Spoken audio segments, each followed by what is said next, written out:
Kenapa nanya glowing? Saya lagi perawatan, takutnya ngaruh gitu di pantesan. Ternyata auranya tuh terpancar banget. Wah, benar berarti. Dari Sabang sampai Merauke. Nah, itu Merauke dari Yuk kita nyanyi. Dari Sabang sampai Merauke berjajar pulau-pulau gitu. Aku kasih review yang ya udah ya sejujurnya aja gitu. Tapi kalau ternyata nggak enak, aku tuh biasanya kasih dulu hal yang positif dari makanan tersebut. Misalnya aku lihat, oh dari harganya oke nih. Begitu aku kuliah, masuk manajemen, ternyata itu membuka peluang banget buat aku dalam pengembangan diri. Jadi aku bisa masuk di himpunan dan kebetulan jadi ketua hima waktu itu. Wah, kamu sangat berarti, istimewa di hati, selamanya rasa ini.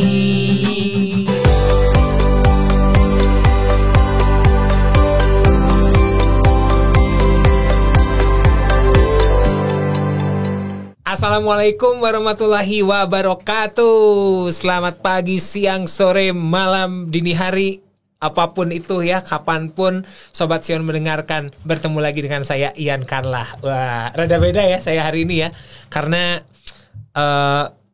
belum dikasih lagi yang terbaru dari Sion.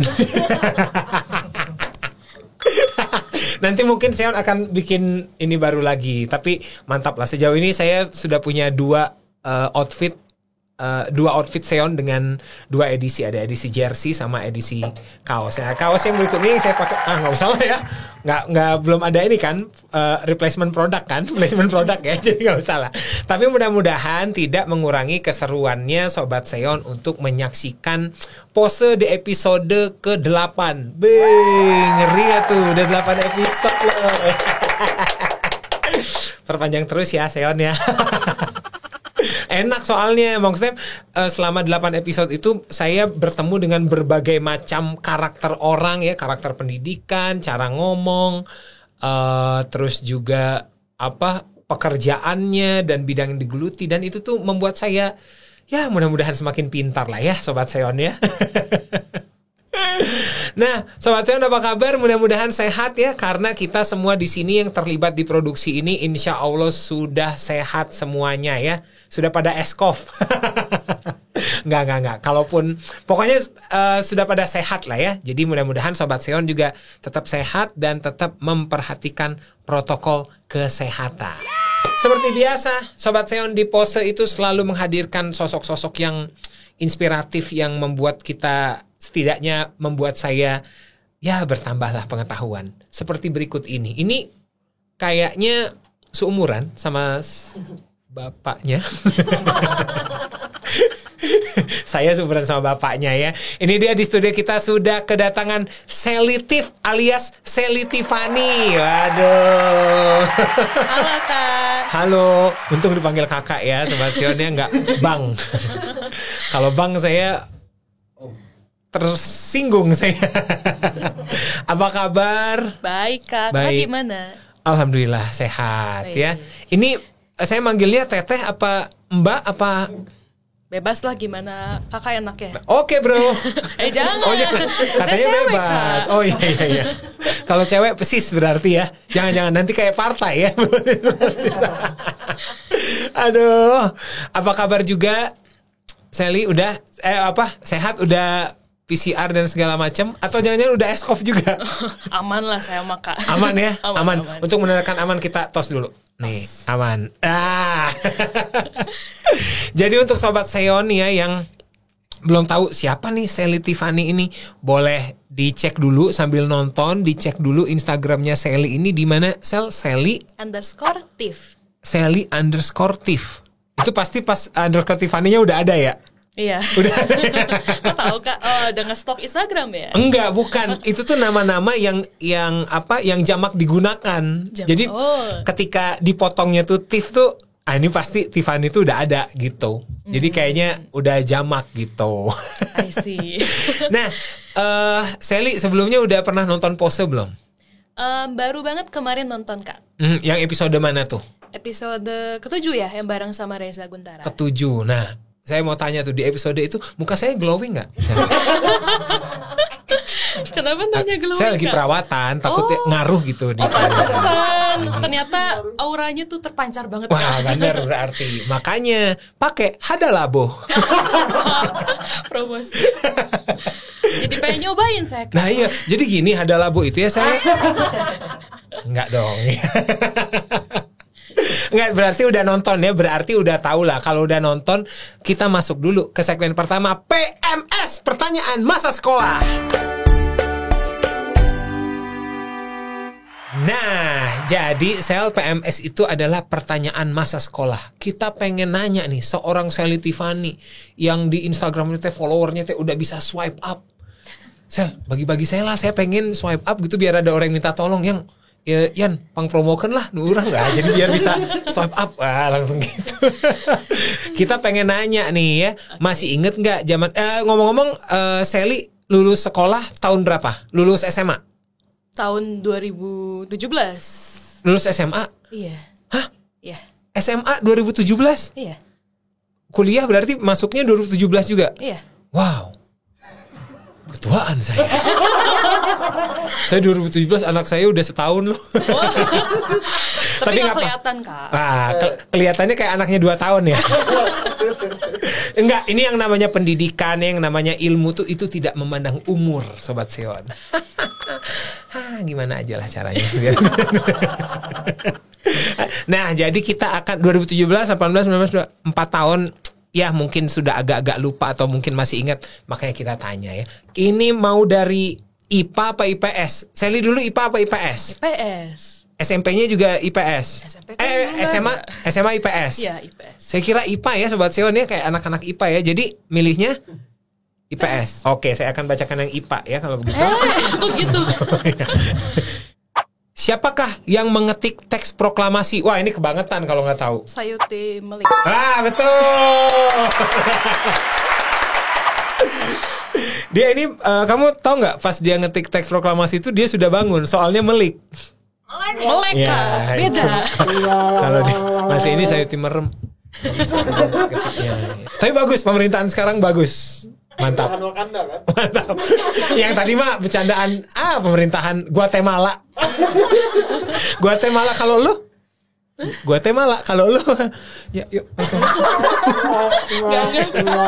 Kan ada. Nggak, jadi gini nih, biar lucunya gue jelasin nih ya.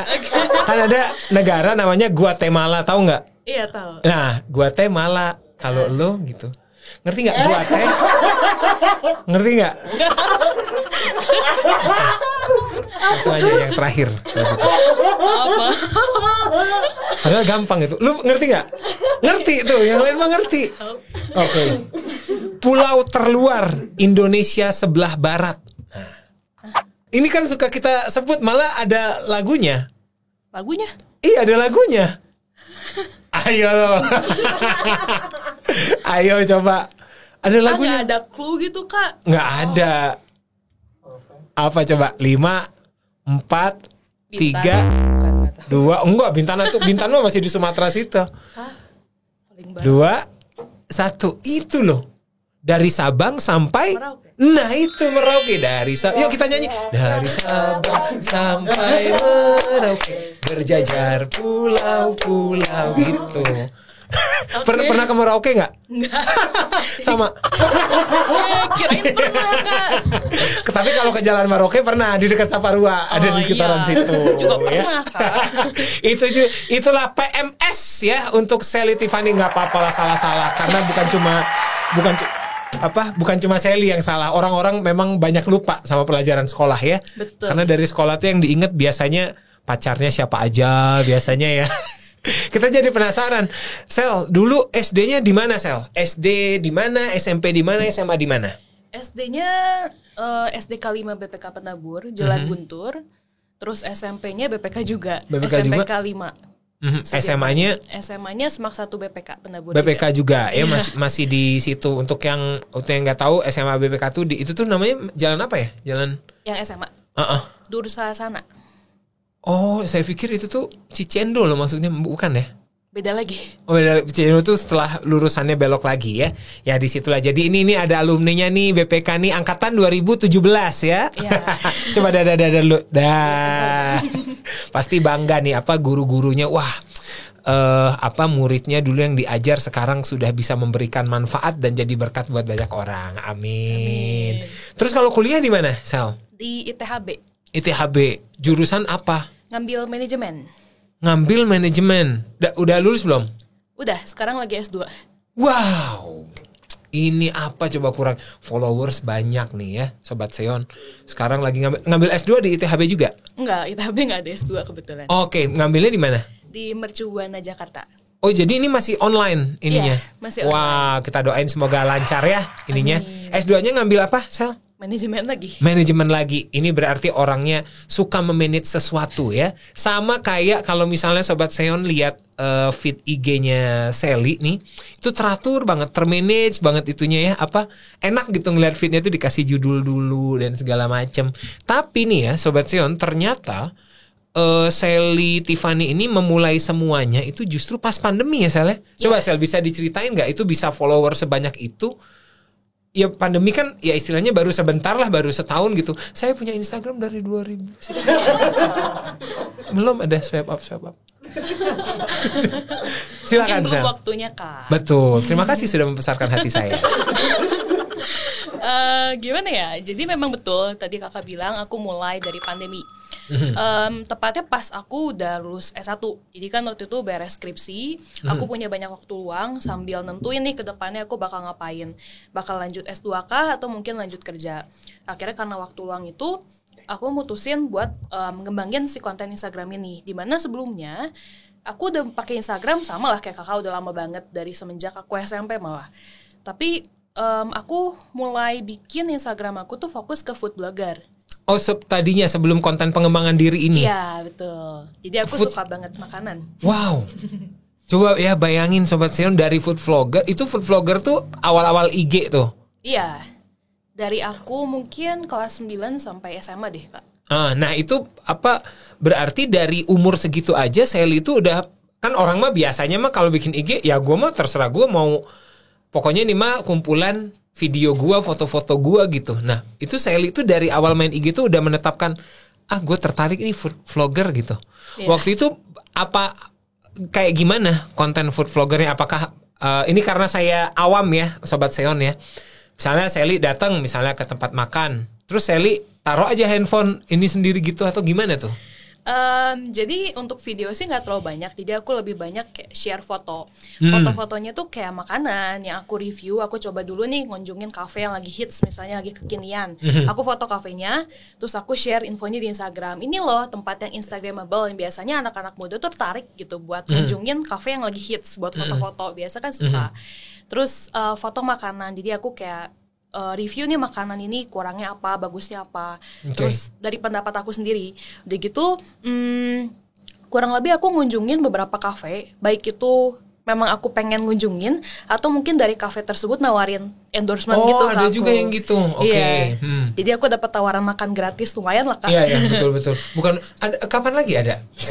Minggu depan Kak ada, mau ikut? Boleh. Nanti berkabar aja ya. Oke, siap. Nah, itu Sel dari mulai Sally-nya iseng sampai akhirnya dinotis sama kafe gitu. Ayo Sally Tiffany datang ke sini. Itu tuh perlu waktu berapa lama Sel untuk jadi food vlogger yang ya karena kan mungkin pas mulai dulu mungkin belum banyak ya tahun segitu. Kalau sekarang kan udah seabrek gitu.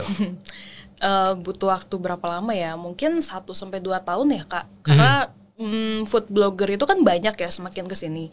Jadi kayak bersaing gitu.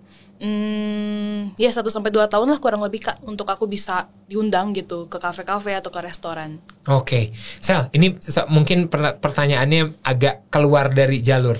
Kalau food blogger gitu tuh, kalau dia apa ya istilahnya tidak di endorse gitu, harus sejujur mungkin atau enggak sih? Atau gimana seorang Sally misal nggak usah sebut nama tempatnya. Sebenarnya ini tuh nggak enak. Atau mungkin tidak enak tentu saja menurut Sally ya, karena tiap orang beda-beda. Gimana Sally? Apakah sefrontal misalnya si nasinya ini 7 atau misalnya ayamnya 5 kayak gitu atau gimana tuh? Aku sih berusaha banget ngasih review yang jujur. Karena aku ngelihat bahwa banyak banget nih food blogger yang biasanya mereka tuh di endorse atau mungkin gak endorse, tapi reviewnya tuh kurang jujur, bilangnya enak. Begitu aku coba, wah zong gitu kak. Okay. Ya, ternyata nggak sesuai dengan ekspektasi aku. Jadi aku berusaha sebaik mungkin. Kalau aku udah nyobain makanan, aku lihat nih, oh ternyata emang makanannya enak gitu. Aku kasih review yang ya udah ya sejujurnya aja gitu. Tapi kalau ternyata nggak enak, aku tuh biasanya kasih dulu hal yang positif dari makanan tersebut. Misalnya aku lihat, oh dari harganya oke nih, dari pelayanannya oke, iya, tapi betul. kurangnya di sini. Jadi aku kasih kayak masukan atau saran buat pihak kafenya juga supaya bisa berkembang ke depannya. Oh, jadi tetap dikasih lihat dulu sisi positifnya. Misalnya dia kurang di penyajiannya, tapi dia lebih atau bagus di harganya gitu kayak gitu. Jadi istilahnya tetap aja balikin ke yang baca, ke yang denger ya, Sel ya, maksudnya oh ya kurang lebih ginilah gitu kayak gitu. Sel, inget nggak pertama kali kafe bukan kafe, pertama kali Sally datang bikin konten tuh di mana, di daerah mana, dan nge-review makanan apa? Inget nggak pertama kali banget? Pertama kali banget. Ingat. Di mana tuh? Di dekat rumah. Di dekat rumah. Apa waktu itu jenis makanannya apa? Korean barbecue. Oke, nah ini juga nih, berarti semakin kesini-sini Sally ini juga nggak sih, maksudnya relate juga, misalnya sekarang kan udah banyak banget ya varian makanan Korea gitu. Nah itu Sally juga ngikutin tuh, misalnya apa Korea dikejar gitu ke situ gitu. Kalau lagi pandemi sekarang sih nggak terlalu kayak dulu ya. Kalau dulu aku ngelihat ada yang booming gitu ya, lagi ngehits kafe atau makanan, aku langsung kejar. Karena ya bebas gitu kan, kita mau pergi-pergi kemana nggak takut kena COVID gitu. Kalau sekarang kan agak mikir gitu ya. Jadi paling aku lihat-lihat info di Instagram dulu lah, di save dulu. Siapa tahu nanti ada kesempatan aku bisa kunjungin kafe atau restorannya. Oke, nah ini juga nih ya, Sobat Seon, jadi mungkin karena pandemi ini juga akhirnya, soalnya tadi pas ngobrol sebelum on cam, katanya dia memulai konten pengembangan diri ini pas pandemi ini juga.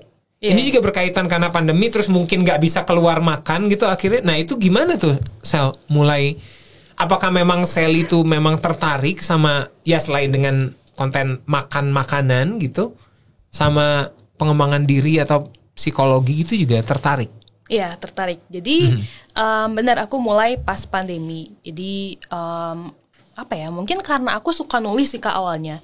Jadi aku dulu waktu SMA pernah bikin buku. Jadi bikin buku novel, fiksi. Terus sewaktu kuliah tuh aku ngerasa kurang nih waktu untuk bisa ngembangin si skill aku buat nulis. Kayak gak ada waktu kan, sibuk banget kuliah. Begitu lulus, wah ini kesempatan nih buat aku buat ngembangin si passion aku di dalam dunia tulis-menulis. Terus aku lihat Instagram aku kan udah gak terlalu aktif nih gara-gara pandemi gitu ya. Pandemi itu udah gak terlalu aktif makan food blogger itu ya. Iya, kayak bosan juga kan kadang, aku coba ubah aja gitu ya Instagramnya. Terus aku ngeliat di masa pandemi tuh mungkin orang-orang yang seumuran aku gitu ya, anak-anak muda. Seumuran kita. Ya, seumuran kita. Oke, boleh. Jadi banyak yang ngerasa kayak kurang bisa produktif, kurang bisa berkembang.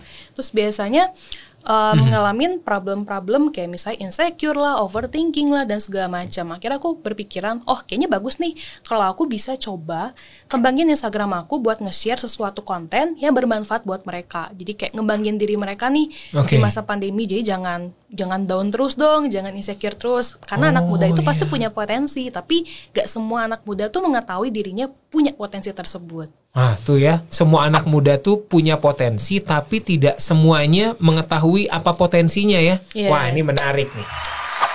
Wah, nah jadi Sally sendiri mungkin karena mungkin masih muda, tapi kan tidak banyak nih Sel. Orang kayak Sally biasanya ya kalau masih muda cenderung ikut arus, cenderung gue nggak tahu sih gue seneng atau enggak nih sama ini, tapi ini teh sedang rame ikut kayak gitu. Nah, Sally sendiri punya batasan-batasan tertentu nggak tentang sesuatu yang sedang happening? Apalagi sekarang kayaknya sosial media tuh apa aja lah lagi booming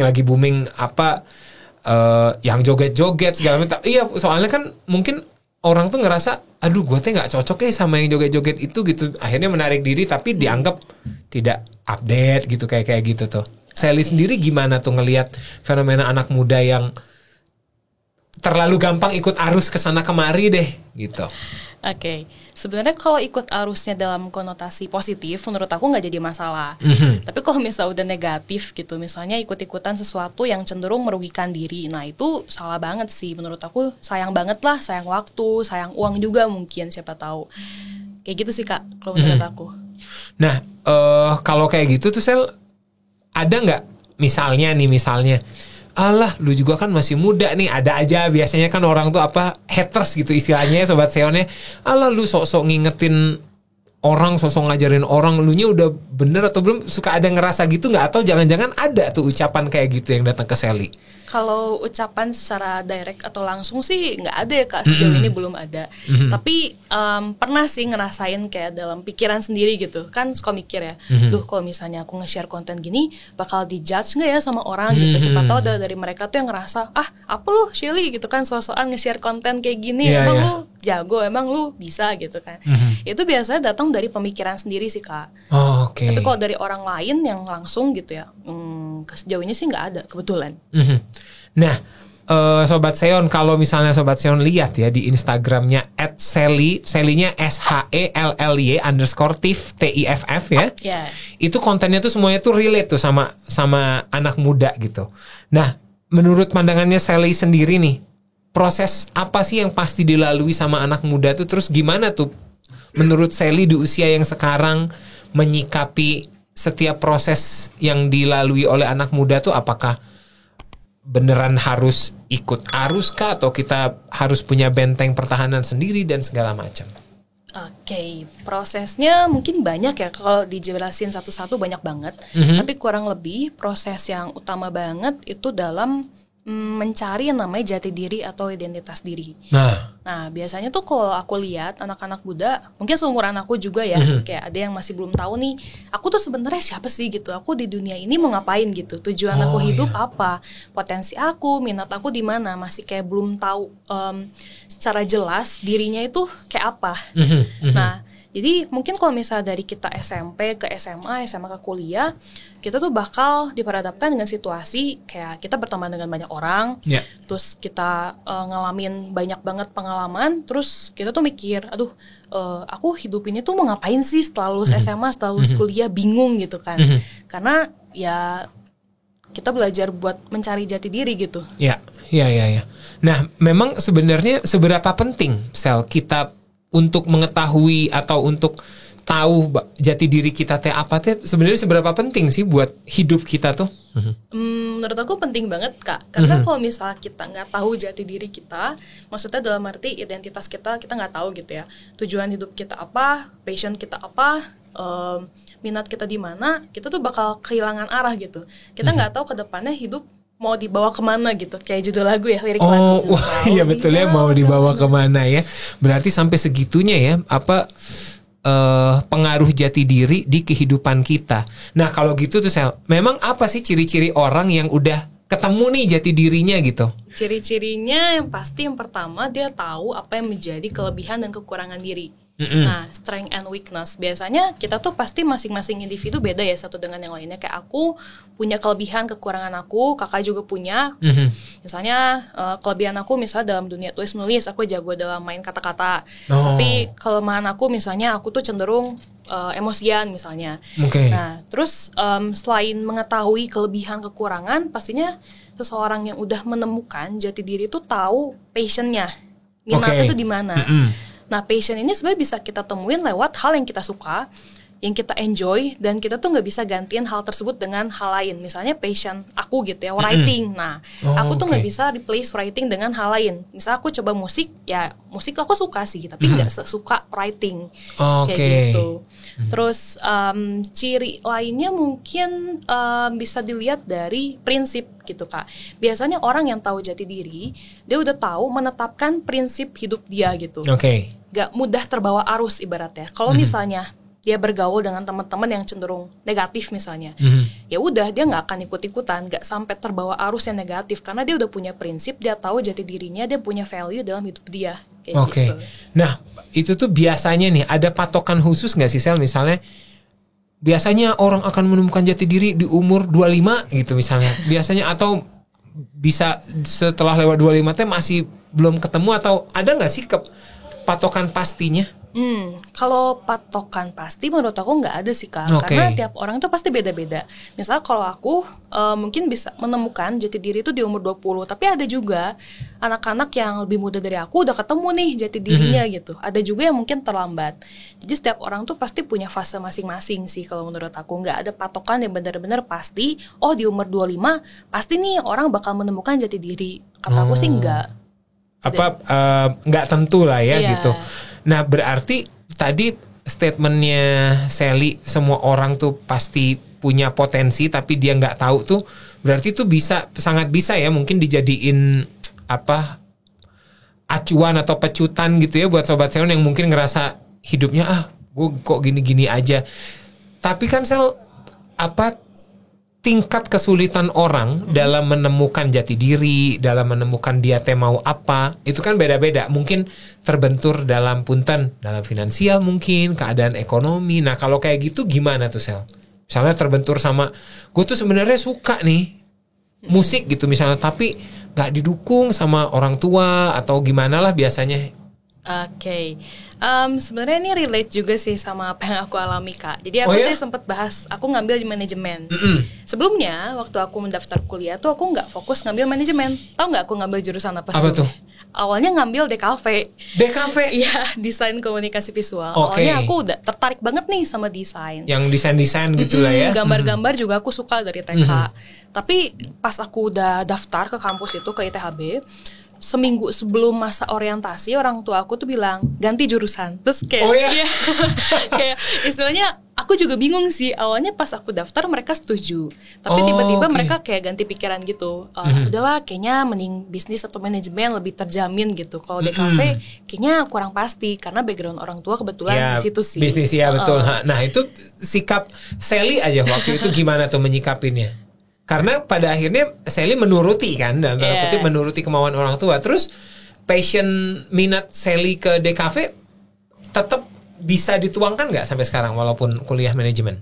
Tetap bisa sih kalau menurut aku, walaupun mungkin aku nggak punya basic skill seorang anak DKV gitu kalau desain pakai Photoshop atau software lainnya, tapi seenggaknya aku bisa ngembangin si minat aku dalam desain, contohnya dalam konten gitu. Aku bikin konten harus ada desainnya gitu. Seenggaknya aku belajar dikit-dikit kayak otodidak lah gitu, kurang lebih desain buat konten yang baik, yang benar tuh kayak gimana, yang bagus kayak gitu. Yang menarik perhatian orang buat ngeliat ya gitu.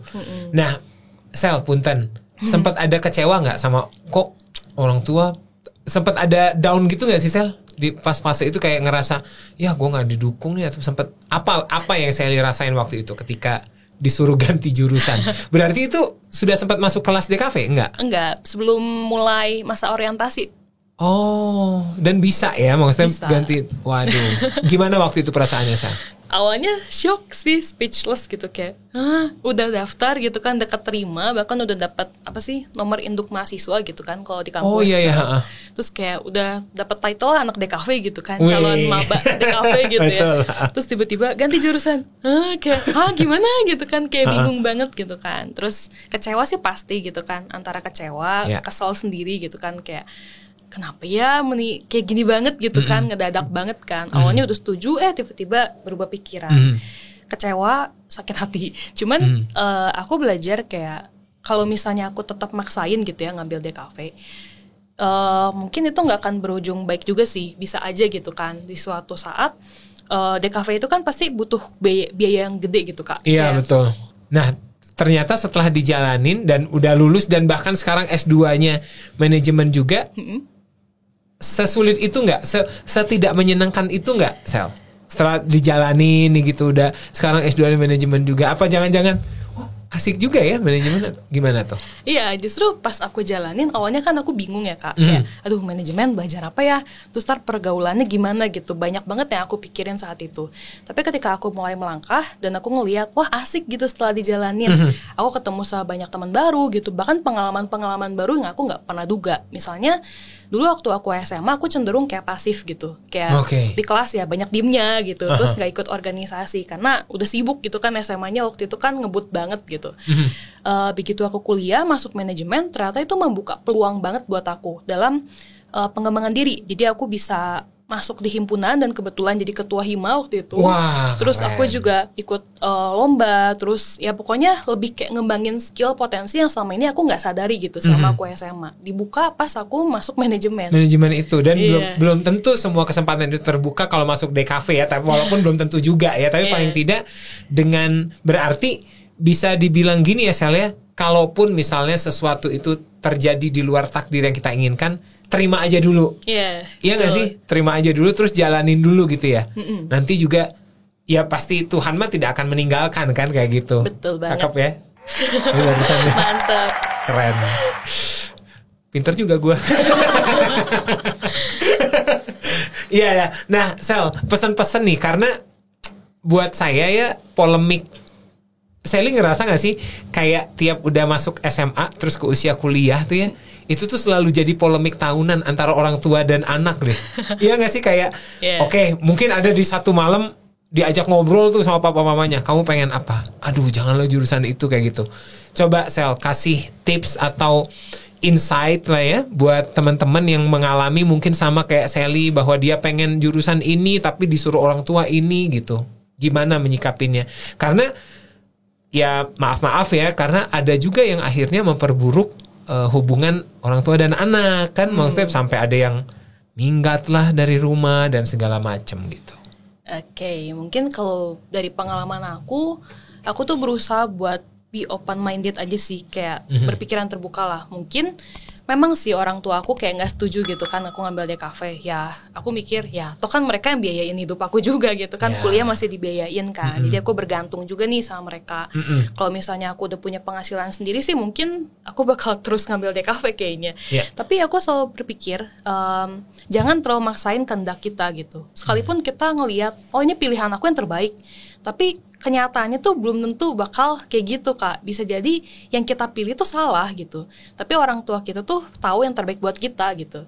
Terus misalnya kayak tadi aku ngambil awalnya DKV tapi jadi manajemen. Itu kan sesuatu yang baru banget ya, into the unknown banget gitu. Aku masuk dari jurusan yang gak relate gitu. Satu desain, satu manajemen tuh kan jauh banget gitu ya. Aku belajar bahwa gak ada sesuatu hal yang namanya kebetulan di hidup ini gitu.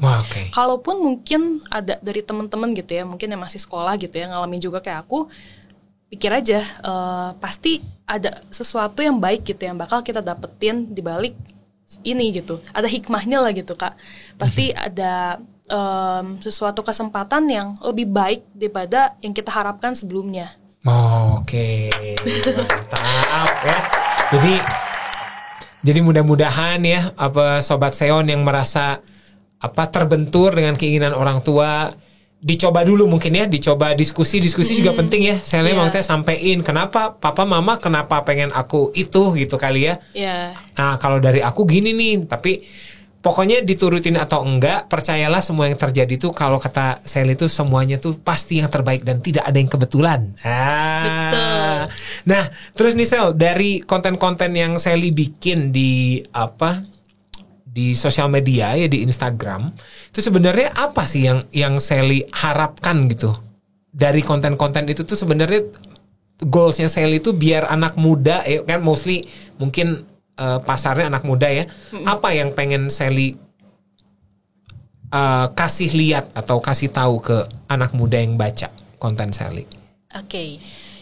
Harapan aku sebenarnya nggak terlalu banyak sih. Yang penting aku berharap ketika siapapun yang baca konten aku, mereka tuh bisa dapetin insight gitu. Baik itu mungkin motivasi atau inspirasi buat mereka, atau bisa jadi kayak sesuatu yang menambah pengetahuan mereka gitu. Nah inspirasi motivasi tuh lebih kayak aku biasanya nge-share konten-konten yang sifatnya inspirational gitu Kak. Misalnya kayak ya kalau misalnya lagi nyerah, aku kasih motivasi, kasih semangat lah, kata-kata bijak ke mereka.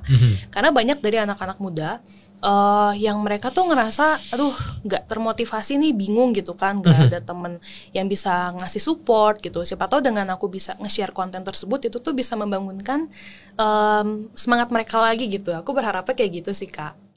Oke, jadi intinya ingin berbagi vibes yang positif ya ke anak-anak muda, dan syukur-syukur anak-anak yang sudah tidak muda juga bisa kalau dia open mind kan, pikiran terbuka, wah ini bener nih, karena biasanya saya nggak tahu ya kalau di negara lain gitu. Tapi kalau di Indonesia itu kan biasanya orang yang lebih tua tuh cenderung merasa pokoknya gue yang bener gitu, yang kayak gitu ya. Dan nggak mau ngasih kesempatan nih buat anak yang relatif muda buat berbuat sesuatu dan segala macem. Tapi jangan juga jadi jumawa juga gitu ya. Nah, Sel, terakhir nih pesan-pesan secara general yang pengen Sally sampein ke anak-anak muda secara umumnya gitu. Anggap saya anak muda. Secara umumnya apa ya? Mungkin aku mau bilang gak ada kata terlambat untuk kita memulai sesuatu. Kayak aku mulai bikin konten memang pas pandemi gitu. Dan situasinya tuh udah banyak kreator-kreator gitu, konten kreator di Instagram juga. Yang mungkin satu target sama aku gitu ya, anak muda atau mungkin pengembangan diri tuh udah kayak menjamur banget. Betul. Gitu. Tapi aku belajar bahwa selagi ada kesempatan, kita tuh masih bisa berusaha nyobain aja gitu. Masih ada waktu buat kita mengeksplor sesuatu yang memang kita passionate about, yang kita benar-benar suka, minati. Nggak ada kata terlambat gitu. Terus mungkin aku bilang semua anak muda tuh pasti punya potensi. Nah, baik itu potensi kita dalam mungkin musik, dalam desain, dalam apapun.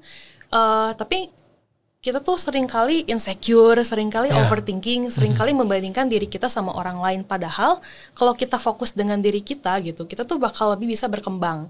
Nah, penting banget buat kita sebagai anak muda tuh tahu yang namanya jati diri, tahu yang namanya passion kita, supaya kita tuh lebih bisa hidup dengan maksimal gitu, Kak. Hidup dengan maksimal ya. Jadi penting buat kita untuk tahu passion kita agar hidup kita lebih maksimal tuh, quote-nya tuh dari Sally Tiffany. Wah, cakep. Nah, ini nih ya, ngomong-ngomong ya Sobat Sion, selain mempunyai konten pengembangan diri, ternyata aktivitas food blogger ini juga masih ya Sel ya, karena Sally ini ada 3 akun ya berarti ya. Ada yang akun nulisnya juga ada, dan sejauh ini udah berhasil merilis 3 buku. Iya, betul. Buku yang keempat tahun ini ya. Kapan tuh Sel? Rencananya Desember, tapi mungkin kalau ngaret tahun depan. Tahun depan ya. Ya itu udah 3 buku. Coba Sel cerita sedikit Sel, itu 3 buku judulnya apa aja? Yang pertama tahun berapa tuh Sel? Yang pertama, tahun berapa ya? 2016 Kak, waktu aku SMA. Waktu SMA udah rilis buku loh Sobat Seon. Waduh, apa itu judulnya Sel? Judulnya Love Actually. Jadi lebih kayak Love Actually kayaknya ada judul film deh itu ya. Iya, ada juga. Iya kan, ada judul film. Jadi itu lebih kayak cerita romance fantasy gitu. Mungkin karena aku dari SMP, dari SD tuh suka banget baca cerita-cerita gitu kan. Akhirnya aku suka imajinasi juga. Jadi ngembangin novelnya tuh lebih ke romance fantasy buat anak-anak sekolahan. Gitu. Apa teen lead ya dulu teh ya? Bukan ya? Kayak gitu. Kayak gitulah ya. 2016 Love Actually. Itu ada fisiknya masih ada? Ada. Maksudnya kalau misalnya kita di online shop mungkin ada, atau di toko buku? Di nulisbuku.com namanya Kak. Duh ya, kalau penasaran buku pertamanya ada, atau semua bukunya ada di situ? Ada di situ. Nulisbuku.com ya, bisa beli di situ ya. Bisa. Buku yang kedua apa judulnya Sel? Judulnya apa ya? Judulnya The Wishes. The Wishes, harapan ya. Doa. 2000 berapa tuh? 2017. Wih, selang setahun. Itu sama juga kayak romance juga gitu. Iya, romance fantasy juga kebetulan. Oke, yang ketiga nih. Yang ketiga tuh lebih kayak cerita atau pengalaman aku pribadi sih Kak. Jadi waktu aku SMA aku ceritain, tuangkan dalam buku itu. Oke, judulnya apa yang ketiga nih? Mystery. Mystery. Oke, itu 2020 tuh ya. Dan semuanya ada di nulisbuku.com. Silakan ke situ ya. Nah, terus akun satu lagi adalah akun yang buku-bukuan tuh apa namanya Sal? By Sally Tiffany. By Sally Tiffany itu yang tadi ya. Akun IG-nya nanti di sini. By Sally Tiffany. Terus ada satu lagi akun makan-makannya nih Sobat Seoni ya.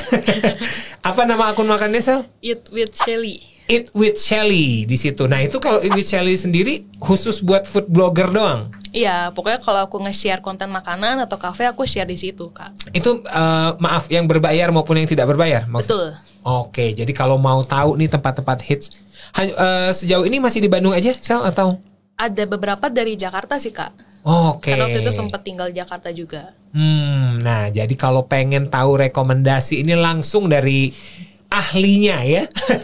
Saya tadi udah nanyalah beberapa, kalau ini terenak di mana Sel menurut Sally? Kalau ini terenak di mana? soalnya kalau udah keluar dari mulut seorang food blogger itu mah hukumnya sahih. Aduh, nah Sel, apa? Saya penasaran kalau seorang food blogger nih kalau ditanya makanan favorit apa sih Sel? Aku semua suka sih makanan, nggak ada yang spesifik favorit kayaknya. Mungkin gitu kali ya Sobat Sion ya, kalau apa food blogger ditanya tuh susah juga dia gitu. Jadi semua makanan ya karena memang harus suka kali ya, kayak gitu ya.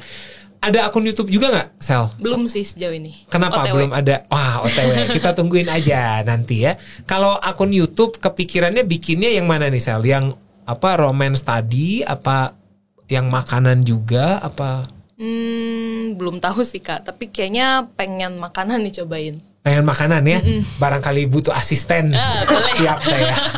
Kalau soal makanan, saya mah ngerti nggak ngerti makan. Hobi makan lah ya Kak. Hobi intinya. makan gitu. Aduh. Nah, Sobat Seon, itu tadi Sally Tiffany. Sekali lagi ya, kalau mau kenal lebih dekat, Instagramnya Sally_Tiff ya. Itu ada pengembangan diri segala macam. Kalau pengen lihat konten makanannya ada Eat with Shelly, ya, iya. Eat with Shelly, nggak ada underscore segala macam. Eat with Shelly langsung. Terus by Sally Tiffany itu akun inilah kata-kata. Waduh, ini berarti pinter gombal juga nih kayaknya ya. Nggak bisa. Sama kayak saya, nggak bisa juga. Masa? Kamu tidak bisa melihat. Aduh, nah juga nih Sobat Seon, saya mau ingetin, ternyata Seon tuh semakin progresif, semakin inovatif. Wah, kalau kemarin Sobat Seon inget nggak? Ada misi 7 hari belajar ya. Sekarang misi 30 hari belajar. Weh. Ya, karena selama di misi 30 hari belajar ini hadiahnya makin oke. Dan tetap juga melibatkan Seon Point ya. Jadi kalau misalnya Sobat Seon pakai terus tuh Seon Point-nya, nanti akan ada fase pengundian ya kali ya. Fase pengundiannya yang nanti akan diumumin di akunnya Seon Indonesia. Nah, di misi 30 hari belajar ini hadiahnya, waduh, jangan ragukan Seon Sekolah Online Indonesia ya. Ada laptop, ada handphone, juga ada e-wallet. Nah, mantap tuh ya. E-walletnya nominalnya nggak disebutin, rahasia. Nanti dari saya itu. Saya akan membiarkan wallet saya juga empty lebih tepatnya. Enggak, tapi itulah ya, ada laptop, smartphone sama e-wallet di misi 30 hari kerja Seon Indonesia. Untuk apa? 30 hari kerja. Ya kan 30 hari belajar itu kan untuk bekerja nanti. Jelas ya. Ya kan kita kan belajar kan nanti kan agar bekerja dengan baik gitu. Oke, bisa Kak. Kumaha we cara menyelamatkan diri sendiri. Aduh, sekali lagi untuk tahu info lebih lengkapnya ya, Sobat Seon, di Instagramnya Seon Indonesia, SEON Indonesia, Twitternya juga sama, Seon Indonesia, dan jangan lupa di subscribe, di subscribe dan di like ya. Jangan cuma pose, karena banyak banget konten-konten, salah satunya ada yang itu tuh nanyain pegawai-pegawainya Seon tuh PMS ya, ternyata pada lupa juga mereka pertanyaan-pertanyaan masa sekolah. Jadi tenang aja. Aman. Aman ya. YouTube channelnya juga Seon Indonesia ya. Nah, Sally Tiffany, terima kasih banyak udah datang ke Seon ya. Ini biasanya kalau segmen terakhir ini kita tuh ada yang namanya LKS, lagu ketika sekolah. Wih, asik.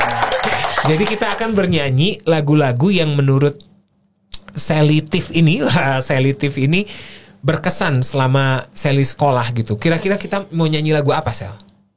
Lagu Ingatlah Hari Ini, Project Pop. Ingatlah hari ini. Kenapa dengan lagu itu tuh? Di antara mungkin banyak kan lagu masa Sally sekolah, kenapa lagu itu, Sel? Mungkin kayaknya familiar aja sih sama lagu-lagu Project Pop karena terkenal banget kan waktu zaman aku. Terus kayak lagunya enak kan nadanya, jadi aku suka. Liriknya juga tentang persahabatan ya, tentang kebersamaan. Betul. Gitu ya. Ya udah, kalau begitu saya mau menjentikan jari dulu untuk menghadirkan gitar ajaib saya. Wah. 1, 2, dibantu sama Sally. Sally juga jentikin jari, nanti gitarnya set gitu datang. Oke ya. Oke. 1, 2, 3. Hup. Wah, Wih. keren kan? Mau dibeli nggak, Sel? Berapa Kak? 2 juta. Oh, nego lah nego. Waduh, jangan dong, mentang-mentang anak bisnis ya. Iya dong Kak, dipakai ilmunya. Oh iya, betul juga Anda.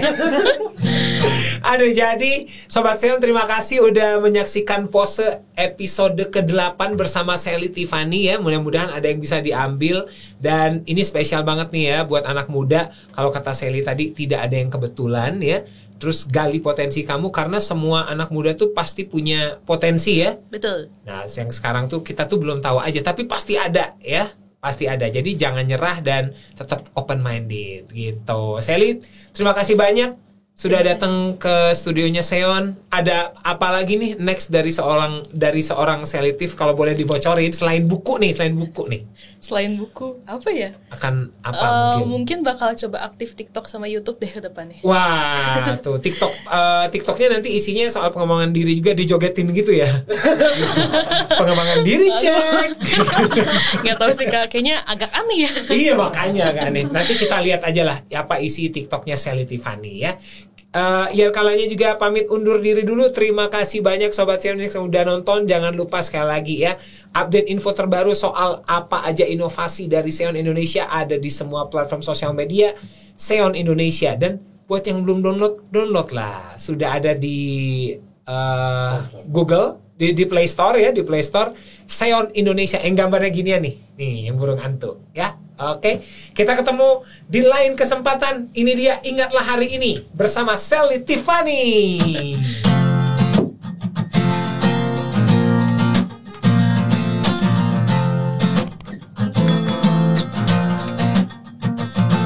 Ketika kesepian menyerang diriku, gak enak badan, resah gak menentu. Ku tahu satu cara sembuhkan diriku. Ingat siapa, Sel? Ingat teman-temanku. Let's go. Don't you worry, just be happy. Temanmu di sini. Let's go. Kamu sangat berarti, istimewa di hati. Selamanya rasa ini. Jika tua nanti kita telah hidup masing-masing, ingatlah hari ini. Don't you worry, let's go. Don't you worry, just be happy. Mending happy. Kamu sangat berarti, istimewa di hati. Selamanya rasa ini. Jika tua nanti kita telah hidup masing-masing, ingatlah hari ini. Jika tua nanti kita telah hidup masing-masing, ingatlah hari ini.